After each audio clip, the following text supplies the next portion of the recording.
Assalamualaikum warahmatullahi wabarakatuh. Halo anak-anak sekalian, berjumpa lagi dengan Pak Amin yang kali ini akan melanjutkan materi tentang upaya Nabi Muhammad SAW dalam membina masyarakat Madinah di bidang pertahanan. Pada pertemuan yang lalu, Pak Amin sudah menjelaskan tentang upaya yang dilakukan Nabi Muhammad SAW dalam membina masyarakat Madinah di bidang ekonomi ya. Maka pada pertemuan kali ini nanti Pak Amin akan menjelaskan upaya yang dilakukan Rasulullah SAW dalam membina masyarakat Madinah di bidang pertahanan. Silakan nanti anak-anak perhatikan ya. Jangan lupa dicatat hal-hal penting dalam video ini di buku catatan masing-masing.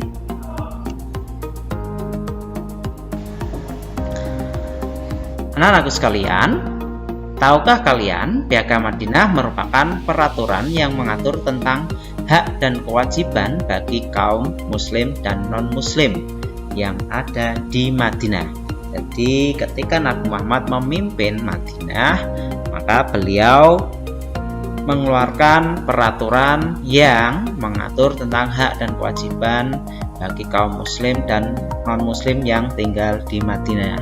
Tujuannya tidak lain adalah agar masyarakat dapat hidup secara tenang dan tentram.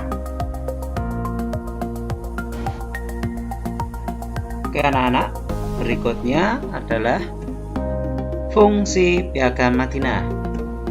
Piagam Madinah memiliki fungsi sebagai berikut. Yang pertama, menyatukan suku Aus dan Khazraj.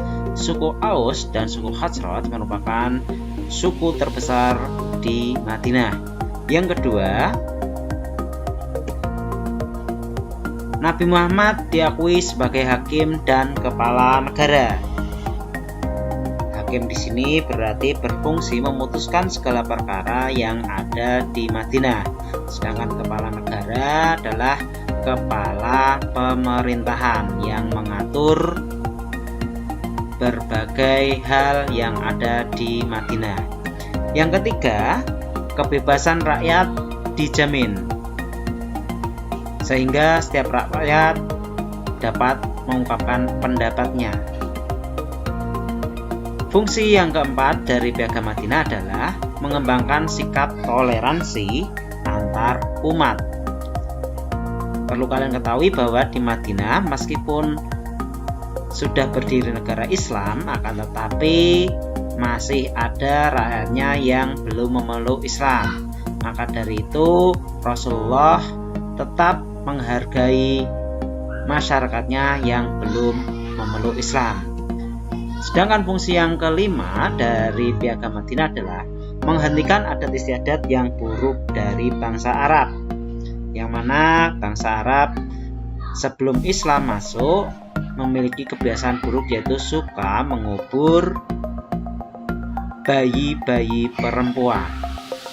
Dan itu setelah Islam masuk dan Nabi Muhammad memimpin, kebiasaan tersebut mulai dihilangkan. Lanjutkan perjanjian antara kaum muslimin dan Yahudi. Untuk menjaga keamanan kota Madinah, selama Rasulullah memimpin, beliau membuat perjanjian antara kaum muslimin dan kaum Yahudi. Adapun isi perjanjian itu antara lain yaitu yang pertama, setiap warga muslim maupun kaum Yahudi mempunyai hak sama atau hak bersama untuk menjalankan agama masing-masing dan saling menghormati di antara mereka. Sehingga dengan sikap saling menghormati, maka tidak akan muncul perselisihan. Yang kedua, wajib tolong-menolong untuk melawan siapa saja yang memerangi mereka. Ini menunjukkan apa adanya sikap persatuan dan kesatuan. Jadi apabila ada satu yang merasa dirugikan, maka yang lain ikut membantu. Yang ketiga, wajib menghormati kota Madinah. Yang keempat, Jika terjadi perselisihan harus diserahkan kepada Allah SWT dan Rasulnya, yaitu Nabi Muhammad, sehingga setiap permasalahan yang timbul nanti dapat diselesaikan. Yang kelima, wajib saling menasihati dan melaksanakan kebaikan-kebaikan dan keuntungan bersama. Yang keenam, semua penduduk Madinah wajib dilindungi, baik yang tinggal di dalam kota Madinah atau di luar. Selanjutnya, upaya Nabi Muhammad dalam bina masyarakat Madinah di bidang pertahanan, yaitu membentuk pasukan pertahanan yang siap membela dan mempertahankan negara. Nah, untuk mencapai hal tersebut, Rasulullah atau Nabi Muhammad SAW melakukan beberapa cara untuk mempertahankan wilayah negara dalam menjaga keamanan. Di antaranya, 1. Menggunakan taktik yang jitu ditentukan dengan musyawarah terlebih dahulu.